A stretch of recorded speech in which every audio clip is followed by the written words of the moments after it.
జగిత్యాల జిల్లాలోని మాల్వాల మేజర్ పంచాయతీ సర్పంచ్గా గెలుపొందిన బోట్ల జయప్రసాద్ కొండగట్టు అంచనకు మొక్కు చెల్లించుకోవడానికి మాల్వాల నుంచి పాదయాత్రగా బయలుదేరారు. ఎన్నికల్లో గెలిస్తే కొండగట్టు ఆంజనేయ స్వామి దేవస్థానానికి పాదయాత్ర చేస్తానని అన్నారు.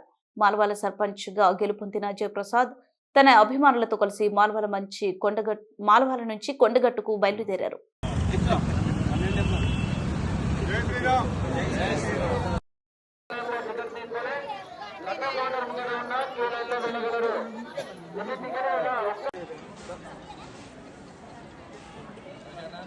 అబద్ధం పోరాదు కాళ్ళు వస్తాయి అడుగు చెప్పు ఉంటాడు కానీ అక్కడ పోదు